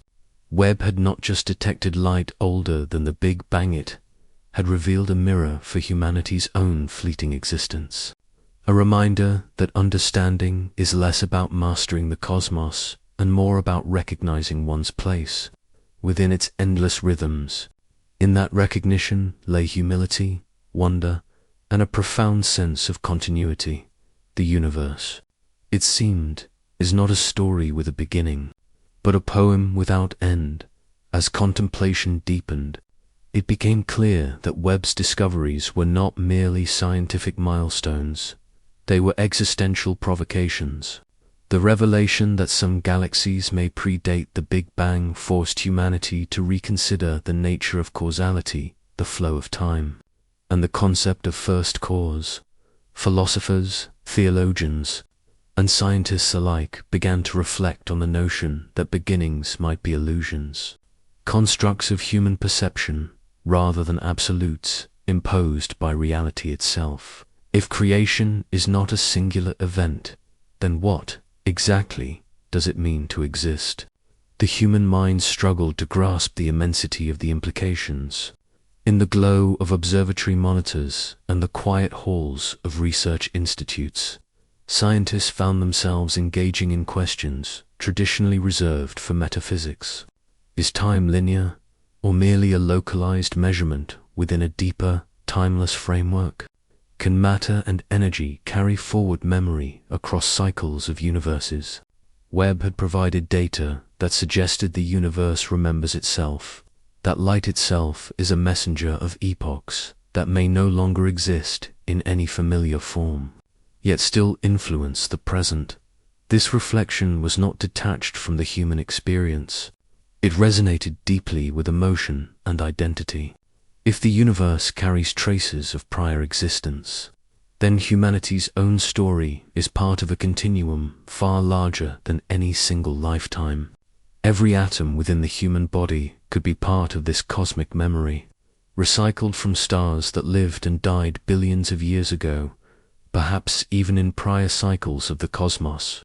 Life, in this view, is less a fleeting anomaly and more an enduring note within an eternal symphony, a brief yet meaningful expression of an unending process.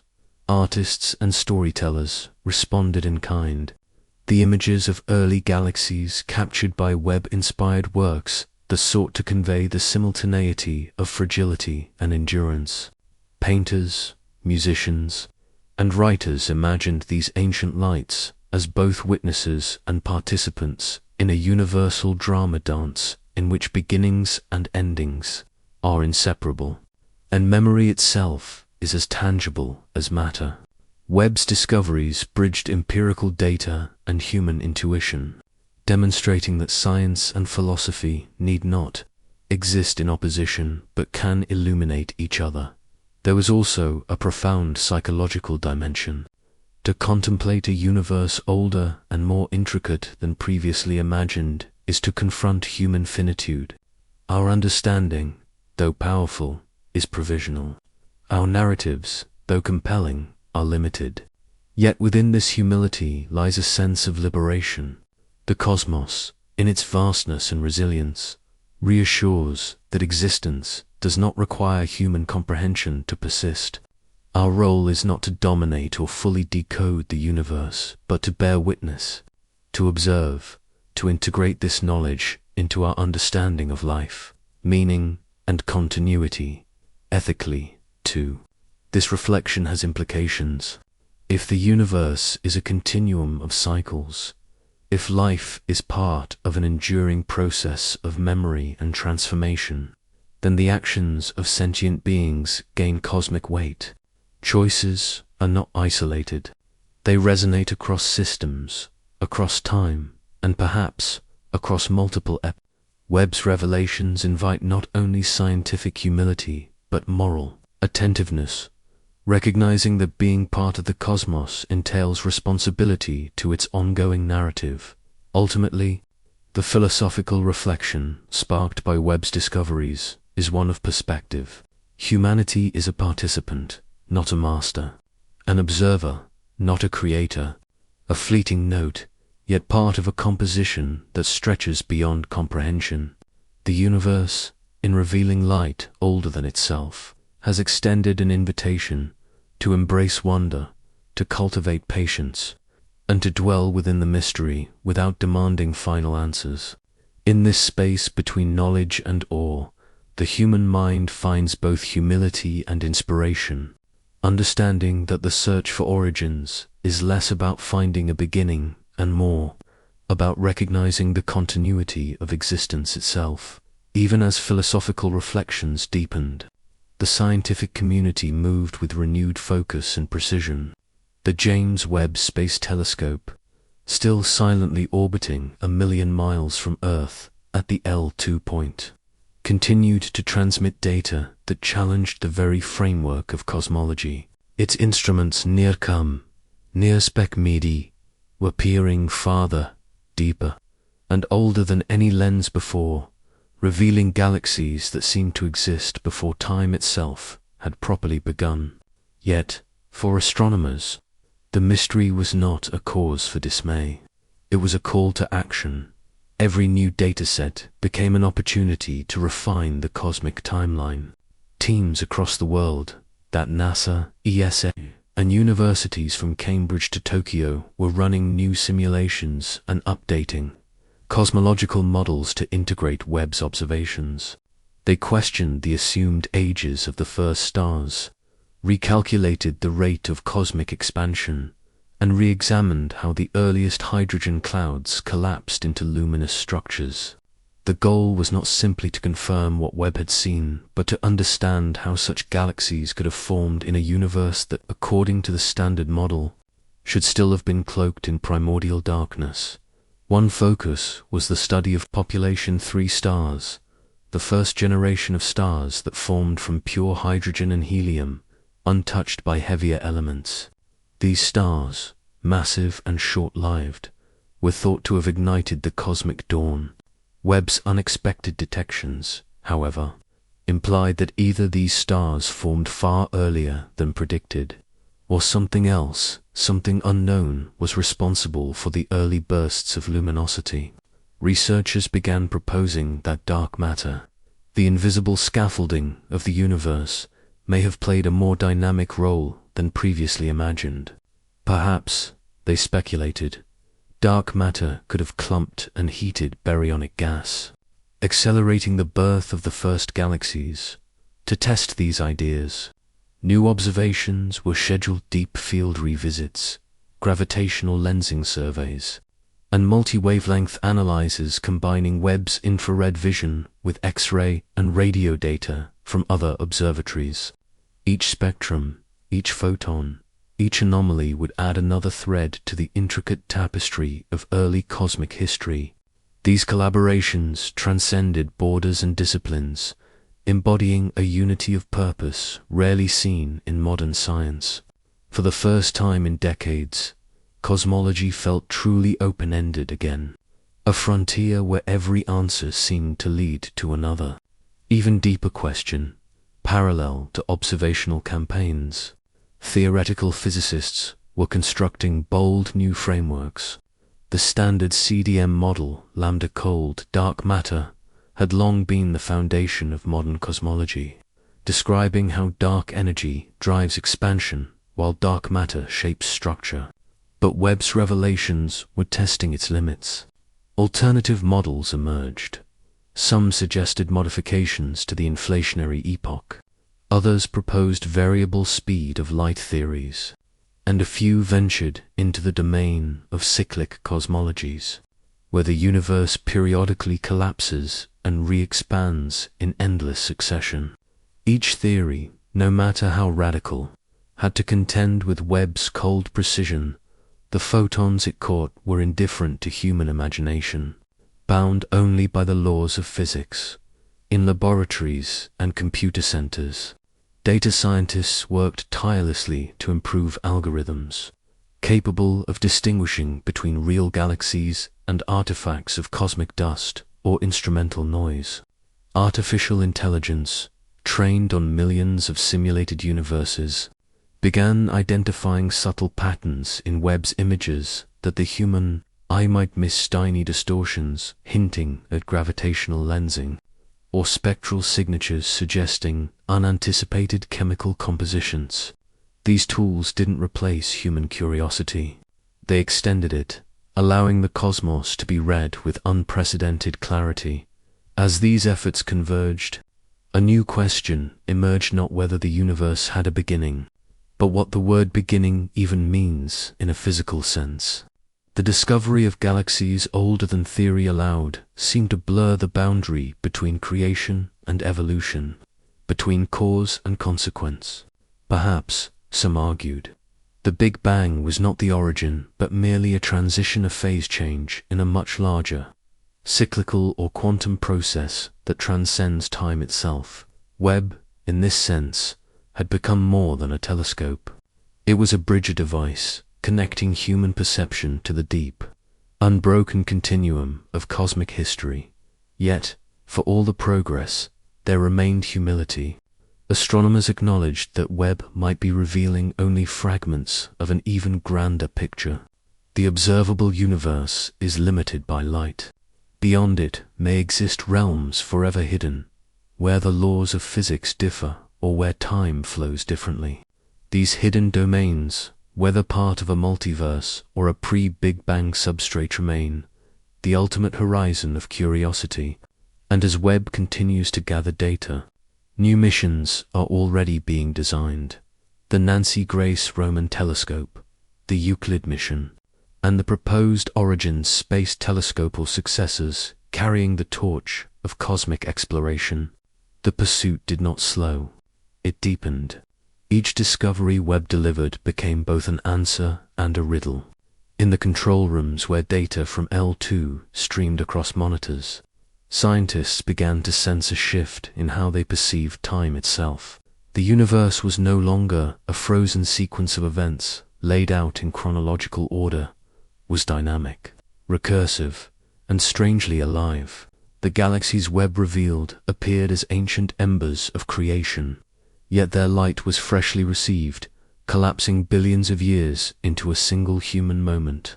The telescope, in that sense, became a time machine not of science fiction, but of quiet truth, showing that to observe the universe is to witness time folded in on itself. Efforts to interpret these signals now moved into new experimental territories. Laboratories on Earth began simulating early universe conditions using particle accelerators and high-energy plasma chambers, attempting to reproduce the densities and temperatures believed to exist.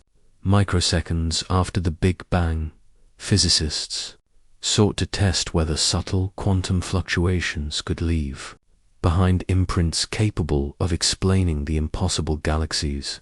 Could quantum entanglement stretch across universes?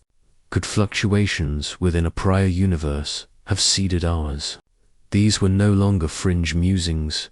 They were questions supported by real data that refused to conform. Teams analyzing cosmic background radiation revisited their measurements, searching for faint asymmetries, irregularities that might indicate residual structures from before the Big Bang.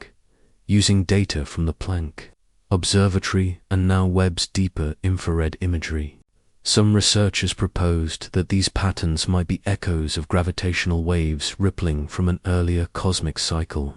If confirmed, it would mean that the universe bears scars of its prior incarnations, hidden but not lost, like memory traces embedded in its very geometry.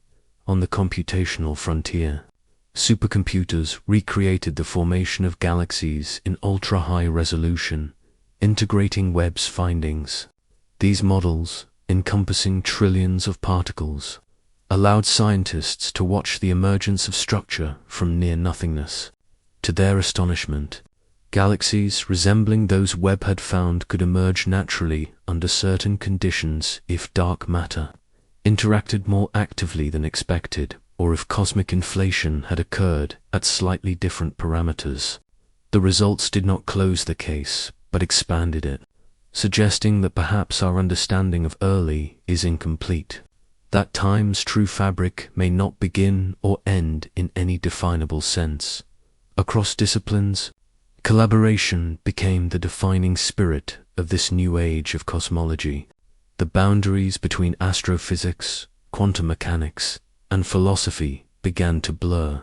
Conferences were no longer mere presentations of data.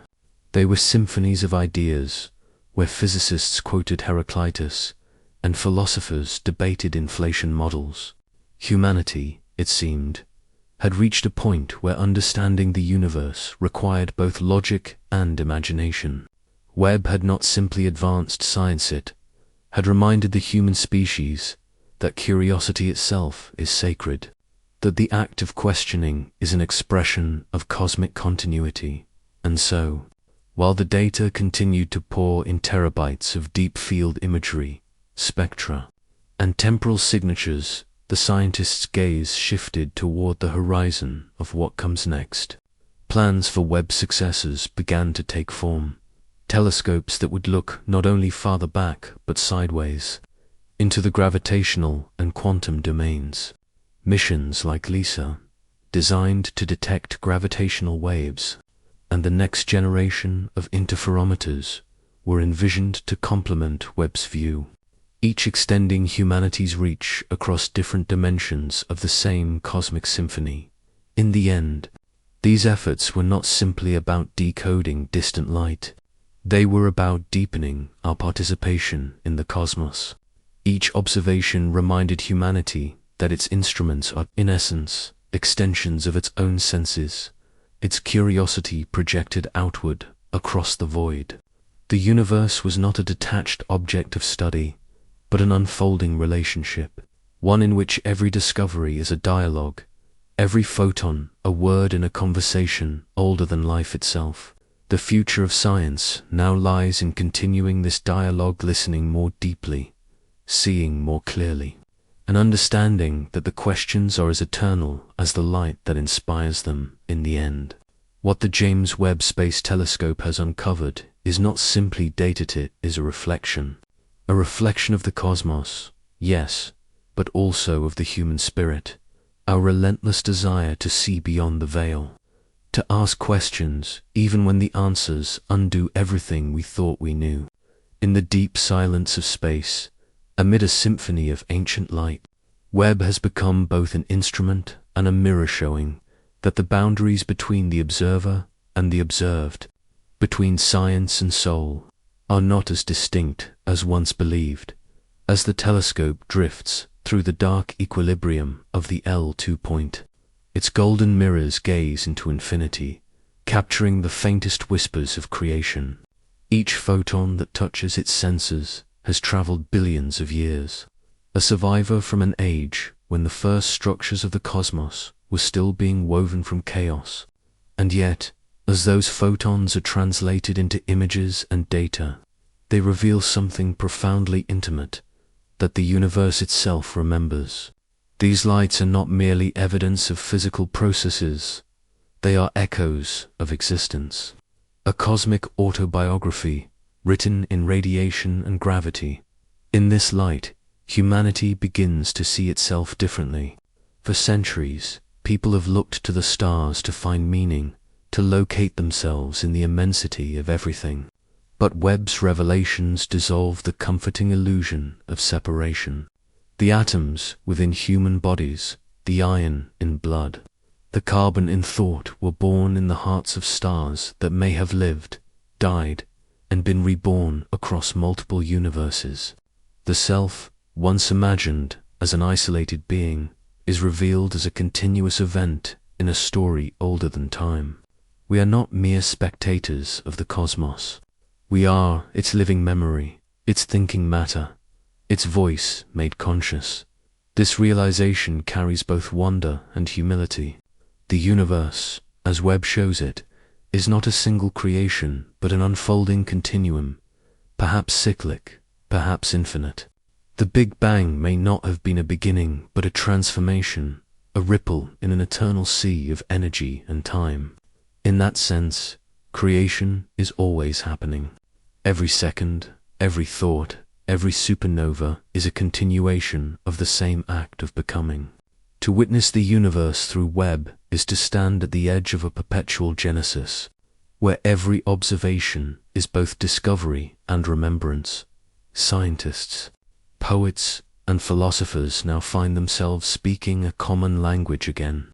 Webb's images, those luminous arcs and crimson halos, have rekindled a form of reverence once reserved for myth. They remind humanity that knowledge is not the opposite of wonder, but its evolution. To understand is not to diminish the sacredness of mystery, but to deepen it.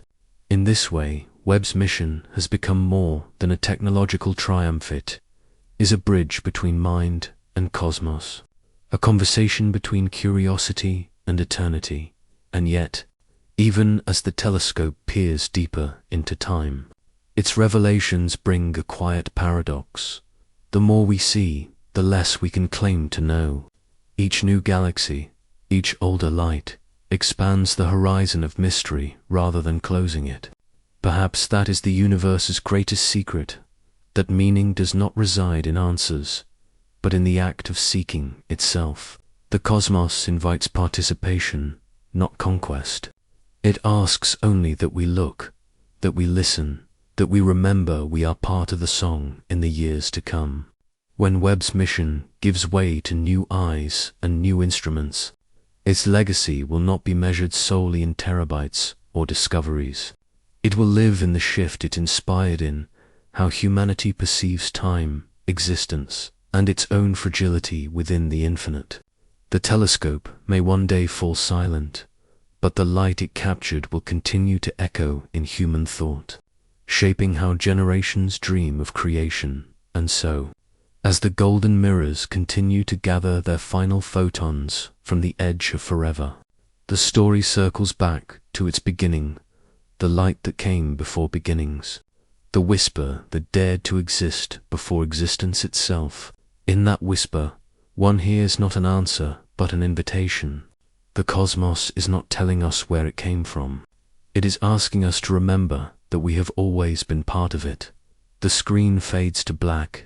The narrator's final words linger like the afterglow of a dying star, soft, infinite, and true.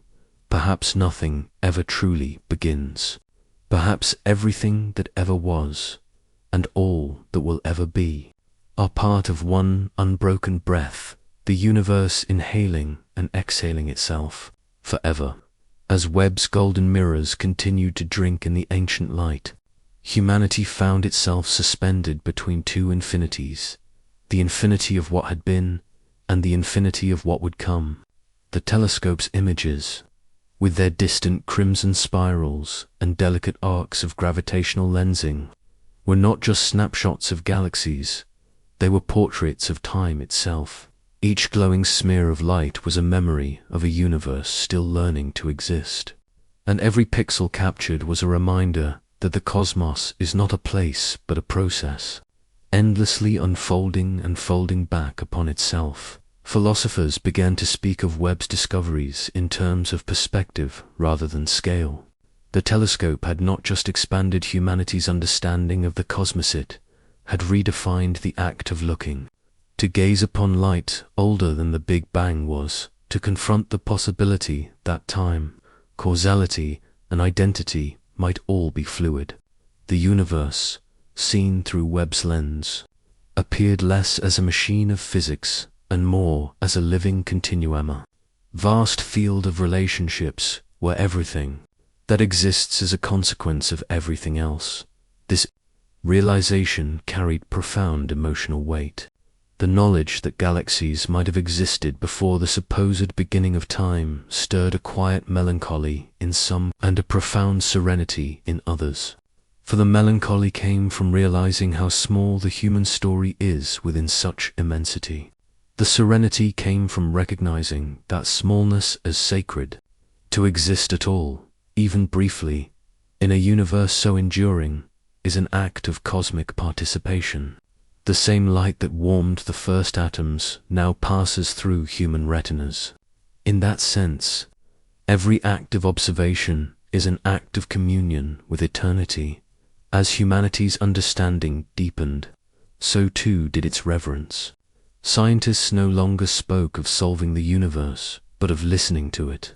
Webb had shown that truth is not a destination, but an orbit, each discovery a turn around the same mystery. Each revelation a deeper harmony within the same endless song. The telescope's mission had begun as an engineering marvel, a triumph of precision and human ingenuity. But as its data reshaped cosmology, its true achievement became something far greater. It transformed knowledge into wonder, and wonder into understanding, eventually. As Webb's instruments aged, it would fade into silence, its mirrors gathering less light, its sensors slowly cooling into stillness.